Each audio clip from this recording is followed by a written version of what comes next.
Hello, everyone. How you doing? And welcome back to Skye and Evan in the morning.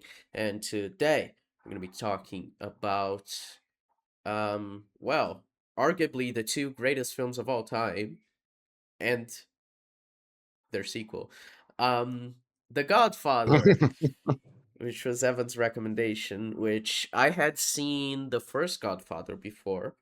I rewatched it for this.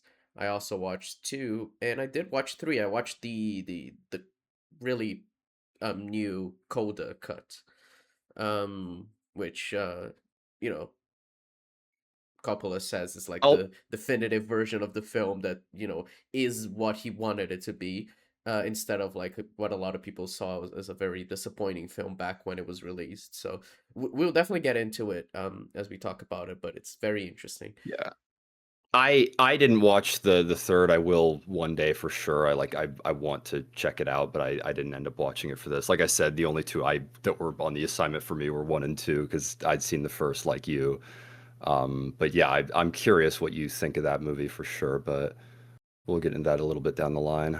So so you and I had only watched the Godfather once. Like I said, I watched it in a film class of like talk about like the most pretentious way to watch it, but I never rewatched it. But I always remember my older brother describing this movie where he just said like, people say it's one of the greatest films of all time, and when you watch it, you're just like, I get why people say that. It's like The Shawshank Redemption. It's just one of those films you watch. It's like, it's great. It's great. And it's influential. You can see just how many stories have gone a route similar to The Godfather, especially crime family stories. I can see a bunch from Fargo, a bunch from Breaking Bad in this. And it's one of those films that you watch and you're just like, this has inspired countless different stories over the years. Yeah, it is. We talked about that kind of thing where we watch. We've watched so many things that have been inspired by this, and we finally watched the original. Which is interesting. Of just like thinking like, oh, this is where all of that originates from. I mean, for example, I knew the fucking line just when I thought I was out. They pull me back in. I did not know it was from Godfather Part III. you know, it's just the whole Yeah. thing. It's interesting, and seeing what inspired so many things like we talked about with like Rocky, and my example for this is always Ocean's 11 because it inspired the whole like heist genre, but that's like the Oh OG. yeah. And you watch so many things like, oh my god, this isn't original. Like it is. It inspired everything that came after it, and that's why it doesn't seem original when you watch it so many years removed. Because we've all seen like mafia movies after this, and just the whole um idea, especially with the first two films, of just like a character who says like, I'm not like the rest of my family, but then he gives in and becomes evil like them. And then in the second film where he's just Well, like fully succumb, like showing the depths of his ego and everything, like all of that is like, for the time it was super new and it inspired so much. um but it doesn't, like, I've seen so many stories like that since then. It's just interesting to think about. yeah, that this movie was kind of special and is remembered as being kind of the first there, the first mafia movie. Obviously not the first, but this is Yeah. kind of like the influential, quintessential. Everyone goes back to this. Um, the characters in this movie are great. It's one of those things where it's an elaborate cast, but Al Pacino's essentially the star. Is this is Michael Corleone, and he's one of those mobster, like you mentioned, the character who is outside of the business and doesn't really. He's military and he's like trying to not be like his father, but he ends up becoming exactly like him, arguably worse in the end. You have Tom, who's just kind of the lawyer who was brought in by the family, and he obviously works partially with what they do criminally, but then he's relegated to the sidelines by Michael. You got Sonny, who's kind of the belligerent one, who's like the firstborn son, kind of the thing, and it's such a rich world. I love stories like this that feel like there's an established history, feel like there was a story before, Mm. and we'll get into it with Godfather Part II. But there was flashbacks that lay out said history into, and It just feels like that story was there to begin with. It definitely feels like a world that was inhabited before we started watching, and it continues to exist after we finish watching. Um,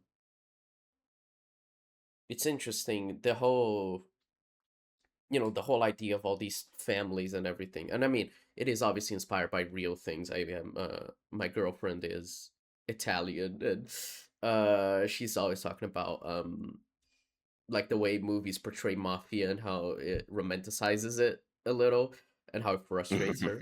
I don't think these films do that at all. I don't think it is romanticized. I think it very much is No, shown as a terrible thing. Um, there's a little bit of a flair of, like, extravagance to it all mm, where, the family feels so powerful, but these are definitely movies where it's like, what goes around comes around, like, yeah, most people end up getting killed, you're living a life of danger, it kills your kids, yeah, it's I do not think these movies paint the mafia in a positive light. yeah. But it is interesting to think about how inspired by real things, but and it feels like the kind of thing where like it feels real. And I mean, it was made the first one in 72, I think, and it's set Yeah, in 72. 58, is it? I think it's 58, right?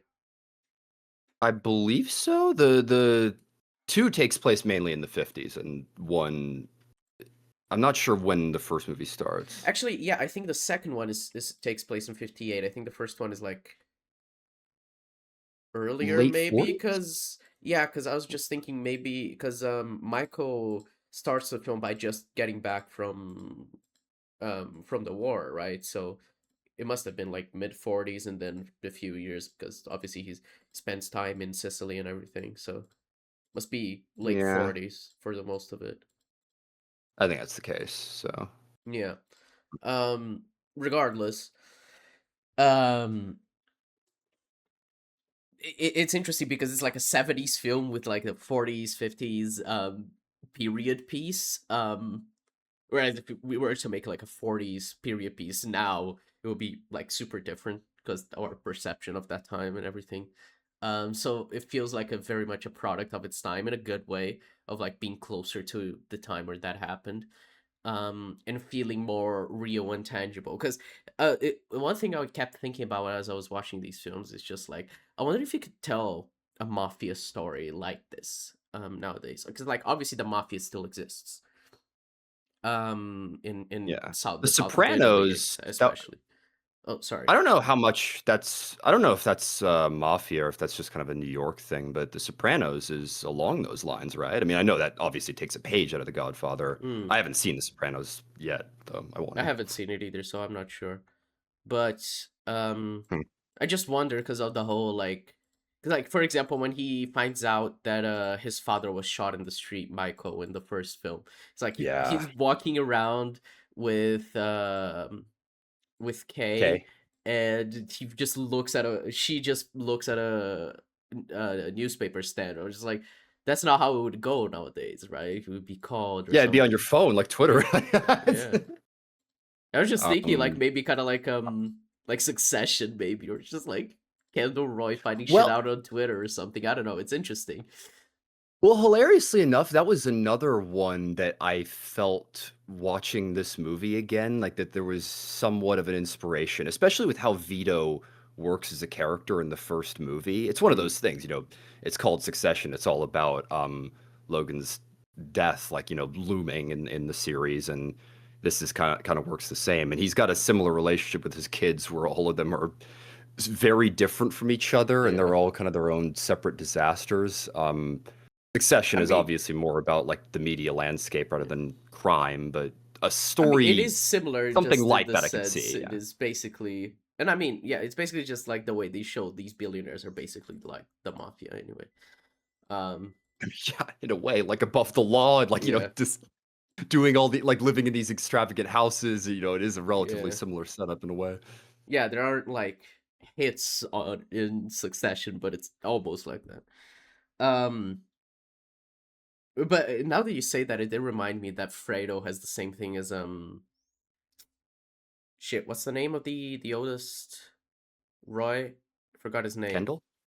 No, Oh, The oldest. Connor? Yeah. Oh, Connor, yeah. The whole thing of like, even though they are the oldest and they should be like the one that everything is promised to, like they're never taken seriously. It's the same thing with Fredo. And he yeah. does say that in two of the whole thing of like, I'm the That oldest. It that should go to scene me. Yeah. that scene is so bloody good. I swear we'll get into 2 properly a little bit later, but man, I was very impressed with 1 and 2. Like I Oh, said, absolutely. I'd seen the first. If you've seen it before, you probably remember the way it works. It's that classic, there's this soft peace going on, but there's festering resentment between different families in New York, and it results in a gang war. Someone tries to kill the Dawn of the Corleone family, and then after that, you get gang war, you get them hunkering down, and then eventually it leads to Michael taking his father's place after he dies, and it's just it's just solid all around. Mm, Yeah, if you've seen it, you know it's great. There's incredible sequences, and so much of it is memorable. This is something to compare with two, but for a 3-hour movie, I'm blown away at how memorable even just small scenes stand out.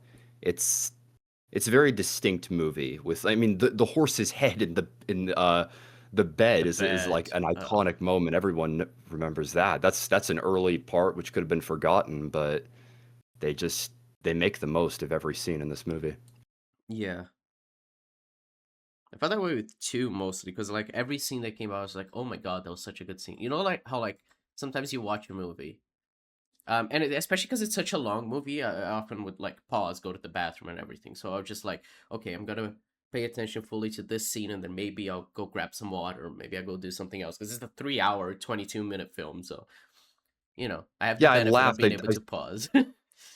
I told you, like, I accidentally recommended something that was like the same type of length as Lawrence of Arabia. I'm like, Yeah, Jesus. It even has an intermission, and the original movie doesn't have an intermission. So, yeah, yeah, it's funny. two's a long one. Yeah, but like and I felt that way with Lawrence of Arabia too, where like you finish a scene, you're like, that was a great scene.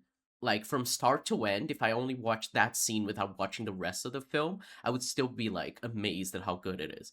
And that's how I feel about like basically um like all of Godfather Part II.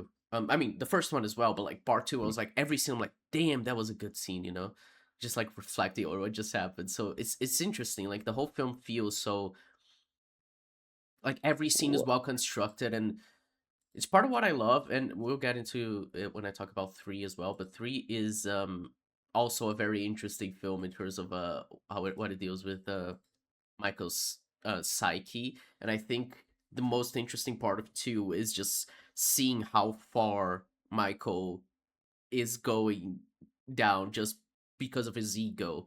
Where compared to one, Well, it was just like him accepting that he can't really change his nature, quote unquote. The second one is just way more like he really is becoming his father in a way that he swore he wouldn't. And then at the end, obviously, when he kills Fredo, it's just like fully like, yeah, he's gone way too far, and he just cares about his ego more than anything. And like every well, single it's scene is like going towards that same purpose. It's like it's really great. it's what's interesting about seeing Vito's like backstory alongside Michael in the here and now in part Hmm. two is that you get them side by side. One of the distinct traits of Vito that defines him as a character is that he wants to do favors for people. He wants to be known, he wants to be seen as the guy of like, you need help, go to Don Corleone. And in the backstory you see that. You also see him killing people, but he usually kills people for revenge or like some specific reason. To gain But power, everything. Yeah. Michael is far more revenge oriented. That's one of the things that kills him in part two. Is he I mean, I did not know about the hit in part two. I was very happy with just how little I knew, about part two, that was one hell of a moment. Why are the drapes open? And Hmm. then you just get machine gun fire. It was like, holy shit, we're doing this. Like, first act, someone full out tries to I kill genuinely Michael and thought his they were wife. gonna kill Kay in that scene. Yeah, I'm glad they didn't because I really like everything they do with her relationship with Michael, and I we'll get into it, but I really like what they do with her relationship with Michael in 3 as well. But I would hope we get more. I was a little sad at how relatively little she was in two. yeah, You get good material with her, but she only has yeah. so much to do. Yeah, but that scene was crazy, and like he keeps saying it, like my kids sleep here, like my kids go play in my room, and it was shot up. It's like it's really insane. Like they never undervalue how big of an event it was that his house was shot up. Yeah, it's the all of the scenes where characters are killed like tend to be shocking, but there is something about that moment of just like, dude, they came to this guy at his home. Like Yeah, that is a low way of taking out your enemy. Let me tell you something. yeah, and it So was helped by Fredo, which is the whole thing. yeah. Which, So, by the way, I so really love that scene. Um, just before Michael gets like full confirmation that Fredo was involved because he Fredo talks about how he knew the guy even though earlier he said he never met him. I forgot his name, but yeah. Um but before then where he's just saying like, "Oh, do you know this guy?" "Oh no, nice to meet you." And Michael just looks at him like, "Okay, I know you're lying." And like Al Pacino's so fucking good in all three of these films. Like he yeah. like so What he does with many his face, just yeah. little expressions, little changes. I don't know if we're talking about the same. I think this is before, but there's this moment where Fredo starts to say something. What he says is, "I was angry at you," and then he backpedals and like kind of moves on, and you can see Michael like look at him like it's just the seeds of him starting to Mm. realize that he might have been part of it, and Well, it's the whole obviously part that of Michael's character in 2 especially is that he notices everything and it's insane because Al Pacino sells it really well that he's always absorbing information. He's always 2 steps ahead. Even when like he isn't, it feels like he is, which is part of the whole like thing of his character to intimidate everyone is for him to show that he's so smart that nobody can outsmart him. So it really is fascinating, like how Pacino does it really, really well. yeah, he it's so funny. This came out, or part two came out the same year as Chinatown, so that was what it Mm, was up against. This is an adapted screenplay technically because two is based on the original book, and yeah. then Chinatown was an original screenplay, but he did not win the Oscar, and what it went to was some it's that classic just what won instead of like no one knows. But my God, yeah, he absolutely Oscar worthy in this film, Al Pacino. It won Best Picture and a bunch of other awards in '74, but Mm, yeah, he's brilliant. yeah. So yeah, Fredo. We mentioned him a little bit, and it's kind of funny how relatively unassuming of a character he is. Because like, if you know The Godfather Part II, you probably know. I know it was you, Fredo. Like you broke my heart. That line is one of the most iconic lines in this movie. But Fredo's just kind of in the background of one. He's Mm. there when Vito's shot. Ironically enough, he's right there, and he fails to shoot back. Um, but he just kind of blends into the background, and he sort of does in two, but Well, it's part of you what makes the first film feel alive a little is just there's a big cast of characters and they all feel, part of the cast. But like we focus on the important ones. We focus more on Michael. We focus more on Tom. And so in 2, when the focus is on different characters that were already in 1, you're like, oh, we're expanding on this world, and like every character seems important. You know what I mean? Like how you watch a TV show and there's like these background characters, but 2 seasons well, on, the character gets a bit more spotlight because, like, yeah, they were always there and they gathered like moments and everything. So it feels like natural, I guess. It's really cool. Well, the irony, Skye, is when I was watching part two, I thought if the Godfather, like, let's just say like somehow the Godfather had come out like in 2019, if they made a sequel to it nowadays, I imagine they would do like an HBO series. And I Mm, could see the Godfather Part 2 being like a 6 to 8 episode series. Part of it exploring Vito's past and part of it exploring Michael. It's how 2 feels kind of structured. It feels like multiple stories going on at the same time, all expanding on. It's what, you see a lot of times with sequels. You get yeah. TV shows, we get Dune and Blade Runner 2099. So Yeah. It does have a little bit of a TV show vibe. I mean, it's kind of like Fargo, I guess, the TV show, how season one, season that was the 2, story, and then season two is basically the prequel to that story. um, yeah. And that goes full like mob as well. yeah. It definitely takes a page out of The Godfather. I mean, yeah, Fargo is very, the show more than the movie is way, uh, is very Godfather-esque. The movie is more just a, comedy of errors. Um, Yeah. Maybe we'll get into that one day. My God, I love me some Fargo. I love Fargo too, yeah. Um, but yeah, I don't know. It's really and I really that was another thing. Neither of us knew that Robert De Niro played Vito in two. Yeah, I think I might have heard of that like once, but it wasn't until I was watching this movie I was like, "Wait, what the fuck?" I was like, That's De I Niro. I actually, remember seeing him. I was like, wait, is that him? And I needed yeah, to look it up. I was kind of curious at that first part. I was wondering if like that first Vito flashback was just kind of a one-off to be like, this is the very origin of the Corleone family. And again, with the way that the story's told, that was another element that reminded me of Succession, that classic, coming over on a ship when they were a child kind of a thing, and then, Yeah, they make an empire for themselves.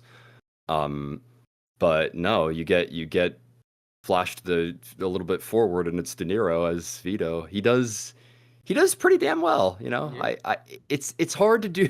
Brando has one hell of a voice, and it's hard to do an impression that works, but I think he does pretty well. He yeah, he sticks to the right level of like softness to the voice. yeah. De Niro does really well. Marlon Brando as Vito is like one of the greatest performances of all time. So it's, you know, hard to. It can it can be one of those things where you want subtitles though because of how he talks. It's like he talks very softly, and some of his words can mumble together. It's hard to do an impression. Oh my lord. I'll make him an offer Yeah, he cannot refuse. something along those lines. It's He great. it's great seeing him young and seeing him just in the city, like I said, just essentially making friends. I've mentioned Breaking Bad as well, but it's another vibe you get from Vito is like Gus of in terms of just biding time. Mm, Because what you get in part two, which I also did not know, is this like probably decade plus vendetta he has against this guy who killed his mother. And then towards the end of the film, you see him come back and years on get his revenge. yeah, It's pretty satisfying and pretty interesting to see. it does feel very Gus. Yeah, Yeah. with Gus obviously What being did you the what's his name that killed his partner, Don wife, Eladio? Yeah. whatever. Yeah, I don't know. Yeah. They were totally fucking. I don't think um it's even just like implied. I think it's just canon, right? Like I always took it as oh, canon. but I don't know. after fun and games with like that the wine sommelier or whatever you call it like Yeah, that, I see it as canon. yeah, It's yeah. all fun.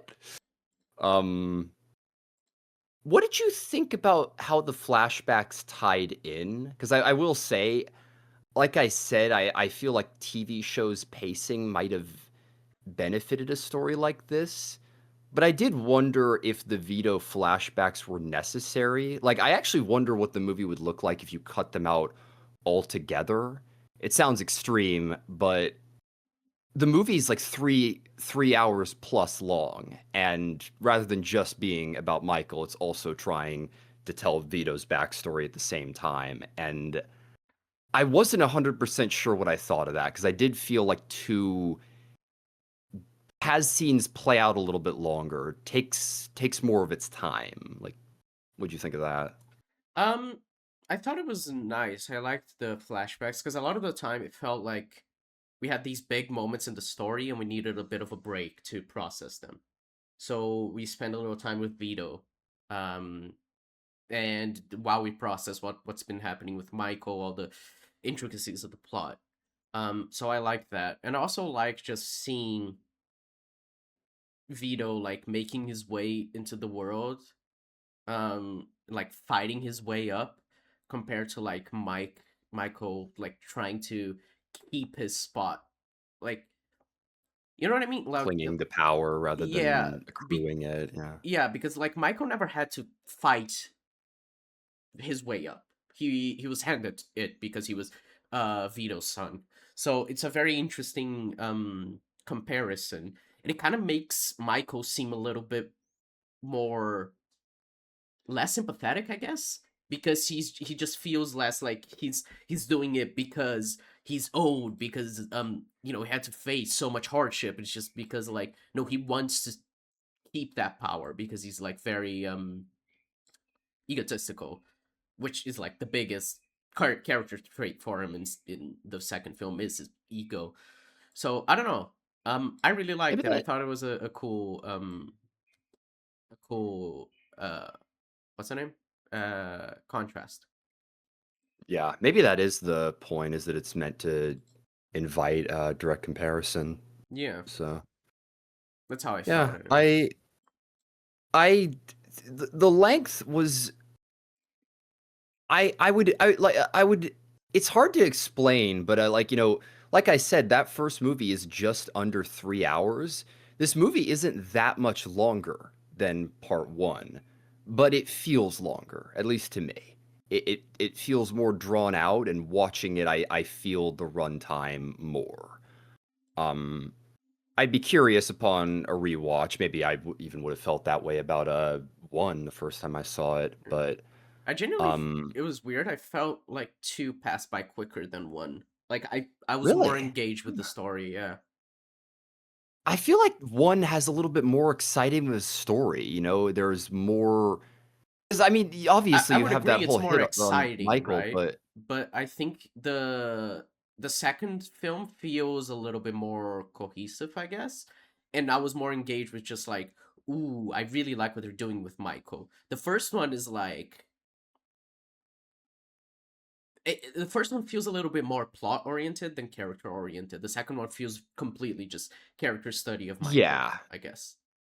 yeah. If first movies like kind of Breaking Bad, like plot is always going on, like two is more Better Call Saul, Yeah. introspective, like character stuff, like everything that Fredo does and how that ties into Michael. That's kind of what drives the plot. Whereas the first movie is more just people are attacking the family, and what are we going to do to keep the family alive, kind of a thing. So Yeah. yeah, I I was very pleasantly surprised because I knew precious little about this movie. I definitely prefer the first. I Mm. would be curious to rewatch it, but it is a damn fine sequel to part one, and it's I people credit this movie as being one of, it's like Terminator or Alien and Aliens. It's that movie that people are like, first movie, it's probably, first movie's great. Everyone loves the first movie, but that sequel, like, whew, it might be better than the first. Mm. And I 100% get why people say that, because this is just a great follow up and a great Yeah. expansion on this story. I don't know if I would agree with that with Alien though. I think Alien is way better than Aliens. Yeah, like what are better examples where people say the I mean, sequel Terminator is top? a perfect example of just like T2 is Yeah, argued as like one of the greatest of all time, and Terminator 1 is pretty good. sequel's better than the original. What do people Dark say? Knight, Right. Shrek Shrek 2, 2. yeah. Mad Max 2. That, yeah, Empire Strikes Back. Yeah, Dark Knight. Yeah. There's a couple. But yeah, I get why people say that because it's just a brilliant follow-up. It's the same director, it's the same writer and author involved, and there's hella performances behind it. So Yeah. so three, like I said, I haven't seen it, but you very Yeah. much I wanted have. us to finish talking about the first two, and then it's time to get into three. Three is very interesting. Um, for one, the main thing that it explores is how Michael, um, still loves Kay. And I mean, Are she's they like, still, at the forefront of the? Because like I yeah. said, I like Kay's role in 2, but especially since they kept her alive, I would hope in a third they really expand The on third those is 2. basically all about Michael and Kay and their Good. kids. I really like what they do with those two, and I mean, Diane Keaton and Al Pacino were fucking amazing, and it's kind of funny comparing them to um, uh, Sofia Coppola because she's not really great. She's not bad. I think she's fine, but it's like she feels like she's in a soap opera, and Al Pacino and Diane Keaton are giving like the best performance of their careers, so it feels out of place, you know? Apparently, Winona Ryder was one of the original casting choices, and they went with Sofia Coppola, and Mm, it got accused of nepotism. which is I don't understandable. know who the hell knows who else could have played the role, but I don't know. Yeah. It's funny because Sofia Coppola's directed several movies since, like, Yeah, I mean, she's a famous Lost in Translation. director, auteur, Yeah. basically. Um, I don't know um, if she's done other performances, but I just know of that infamous yeah. one where people are just like, people say she ruins the movie. I've just heard she's not on level with everyone Yeah, else. she's not on level with everyone else, and I think that's just the way to say. And yeah.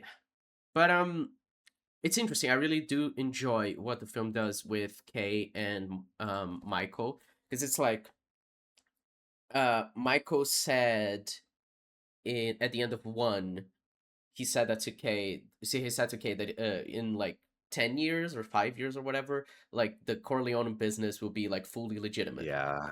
And obviously, that's a thing she says in two. Is like you said that, and it's been however long, and it's still not true. Well, she Uh, says it at the beginning, I think, when they're yeah, in Nevada, that like it was 5 or like I think they've been there like 3 years or something like that, yeah. I and think she it's says just like in five she can. years it's gonna be legitimate, and it's been 7 or something. I'm pretty sure that's a line. Um, Yeah, she can tell that he's not working to get out. He's not yeah, trying to legitimize the business. It's just this on the horizon dream. yeah. And with three, it's the thing of like he's basically worked towards that goal.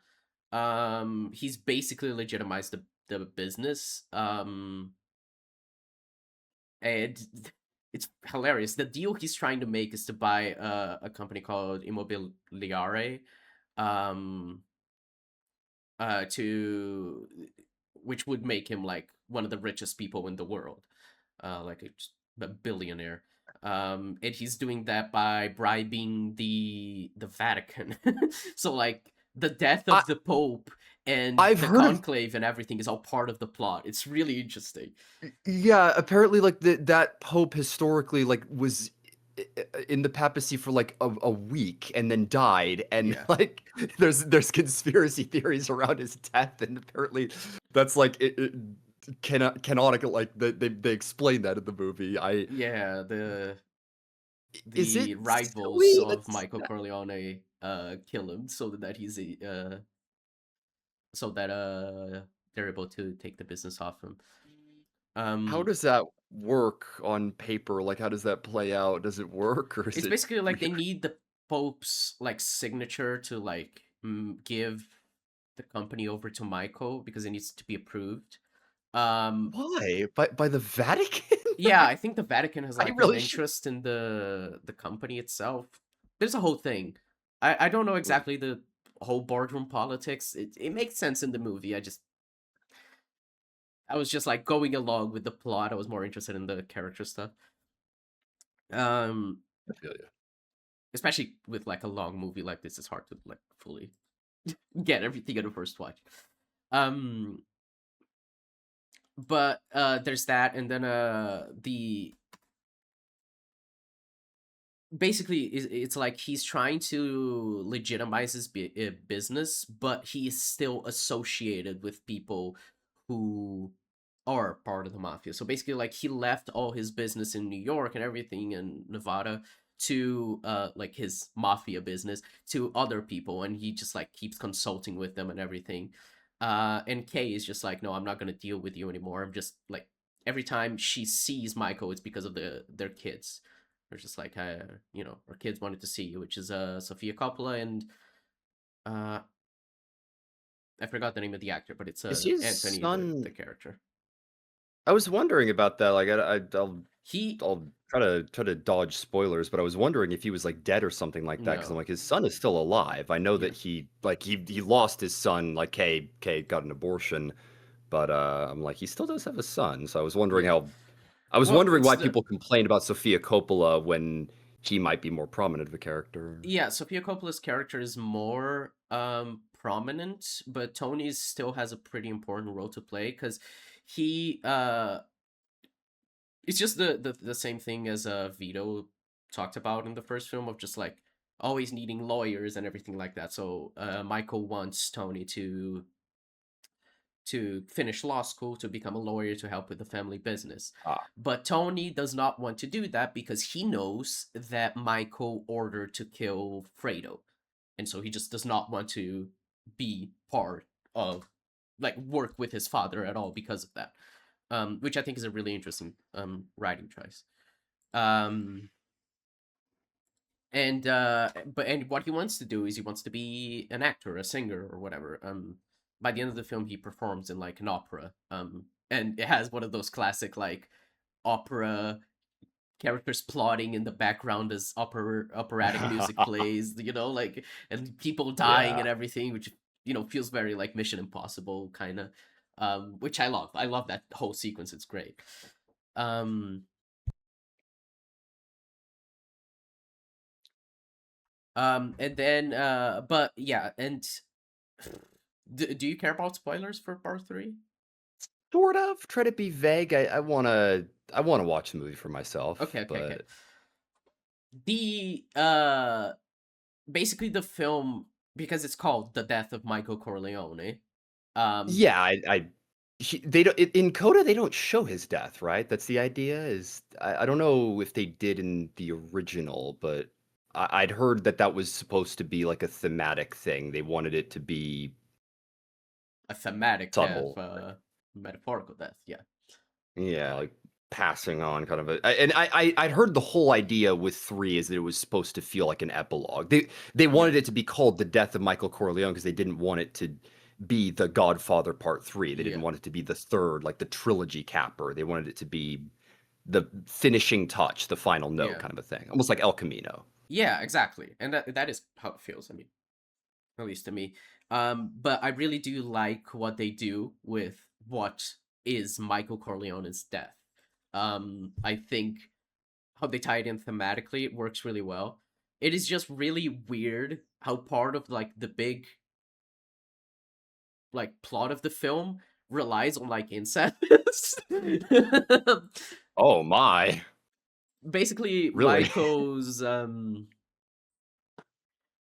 nephew, step nephew, I think nephew, yeah. He wants, they're like first cousins. He falls in love with Michael's daughter, who is Sofia Coppola. Um, the character's name is Vincent, and Vincent is like, he really very much wants to be the big head mafia boss, like the Godfather, and inherit all that shit from Michael. Um,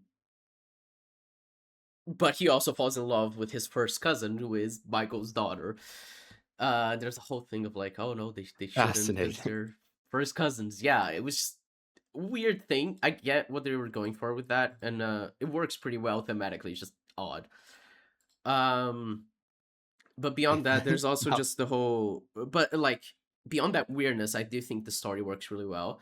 And like I said, the whole Kay and Michael relationship is kind of like the main focus of the film.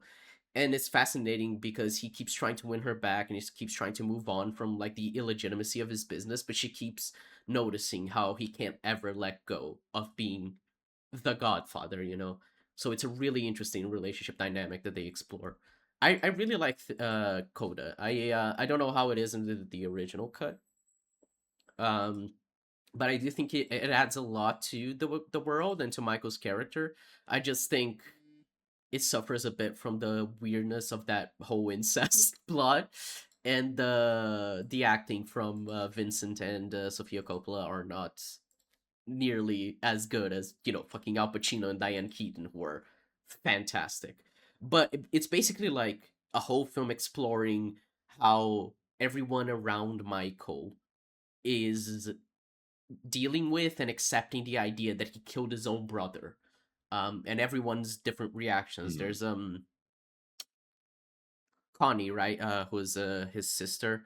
Her I her was about to say, like, they could do so much with her in 3 after how they left it in 2 with Yeah, she's the fact really that she didn't. interesting with the way she deals with Fredo's death, and yeah, I I really didn't really kn like it. I really like what they do with just like Fredo's death being like the central conflict, even though the film is set like many years after too, because it's still like obviously the worst thing Michael has ever done. He killed his own fucking brother. So yeah.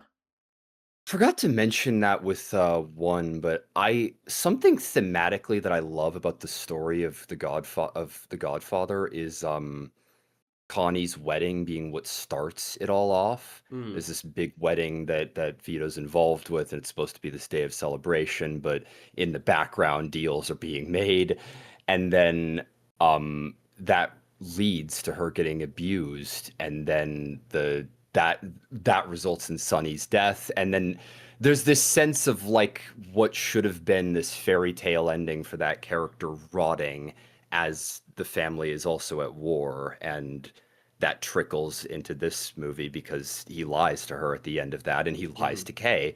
Um, and now Fredo is there.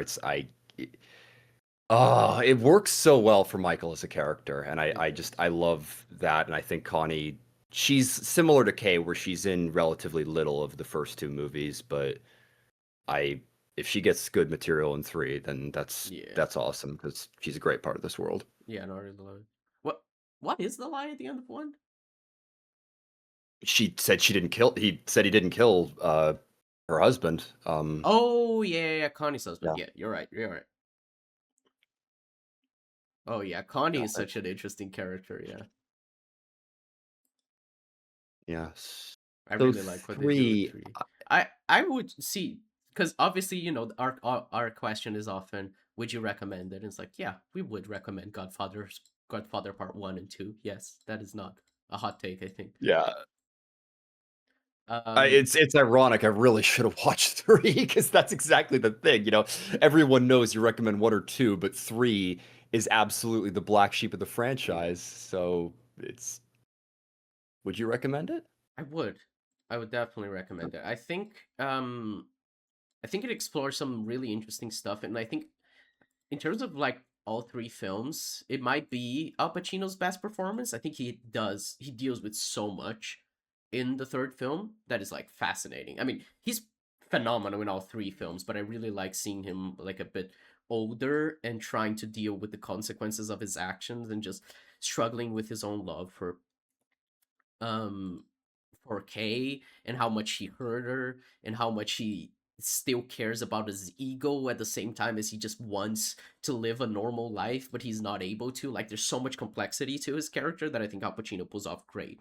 And Diane Keaton is fucking amazing. I mean, uh, what was it that I think I mentioned something about Diane Keaton? It was and you mentioned the scene in two where those two characters are The like, abortion. Oh my oh god, yeah, where she said no, it wasn't a miscarriage, it was an abortion. That is an insane scene. That is like I so fucking the good. the acting was so brilliant. Something that I found funny, I've mentioned Breaking Bad before. These 2 reminded me a ton of Skylar and Walt with Yeah. how she's, like, so scared and intimidated by him, but she also wants to protect her kids. But when she puts her foot down it's when you get Michael at his just most vengeful. It's when he gets violent, and Yeah. that's the scene because Tom either lied to him or Kay lied to Tom and said that it was a miscarriage. And obviously, the implication is that was when they shot up the fucking house, and that adds to why he would have wanted revenge for that. But then Yeah. she just throws it back in his face and says that she didn't want another son. It's oh my Didn't god, want it's another brilliant. That Michael, was yeah. I mean that that is thread is carried over to 3. So, yeah.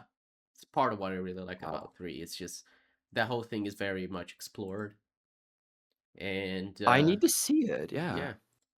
I think you'll Di- like it mostly. I think you might not like it as much as I did, but I think you're gonna find really interesting what they do with Kay and Michael. So Well, it's funny because like what we usually do is we say like, would you recommend it or not? But I'm sure you and I would probably agree that part one and two are in the like 9 to 10 out of 10 realm. That's like great film. If you had to put a number rating on three compared to one and two, how would it compare I in your gave it mind? an 8, I think.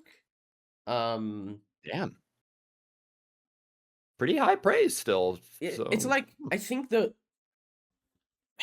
parts especially that are about Vincent and Mary. That's Sofia Coppola's character's name. I was trying to remember. Vincent and Mary.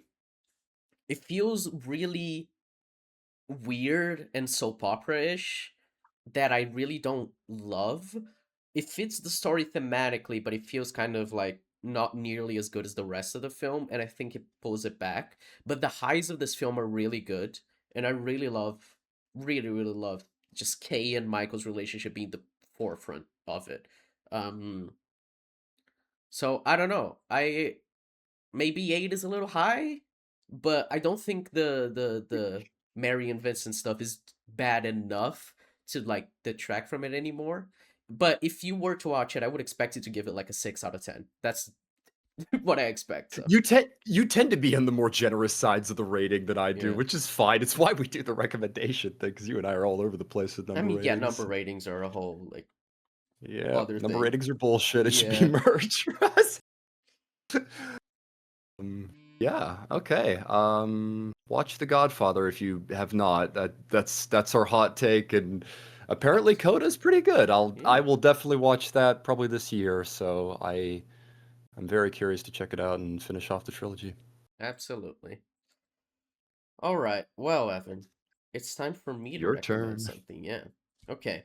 So, this is a director we've never talked about before. He is maybe my favorite director. I don't know. I love all of his films except this one. This one film that I only watched once and I found it boring, but I watched it years ago and I want to give it another shot. Um, so I'm going to recommend Jackie Brown, the only Tarantino film I don't Oh, love. oh. You know what my mind was jumping to Uh, is Flanagan, and I was like, "Before I wake," or was that no, was I that like like Before I whatever that Wake. which I thought. So, you don't like Jackie Brown, I watched it girl? Jackie. like 6 years ago, and I found it a little boring. Huh. I love Jackie Brown. Wow, I've rewatched that a decent bit.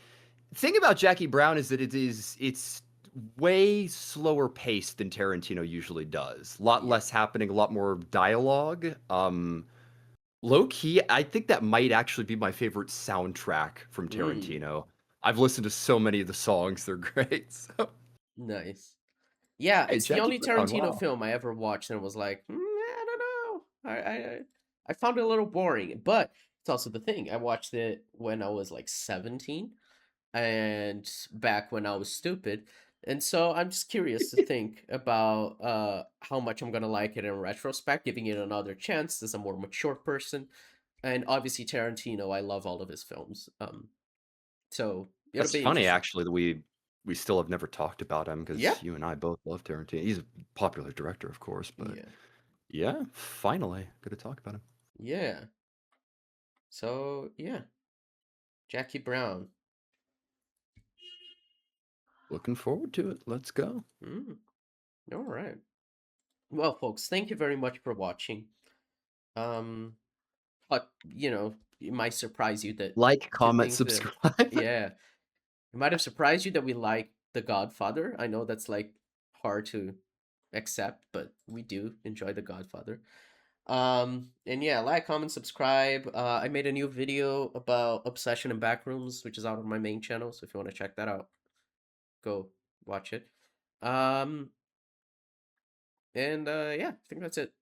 Thanks, folks. Oh, and Bye. there's probably gonna be Slow Horses content coming from me really soon. I'm probably gonna do episode breakdowns of the new season. I'm just waiting on the trailer. It's probably gonna be coming really soon, but I plan to make episode breakdowns this season, Oh, so hell yeah. look forward to those from me.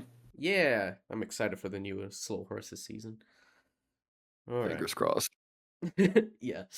All right. Thanks for watching, folks. I'll catch you next week with Jackie Brown. Bye bye. Catch you next week. Bye bye.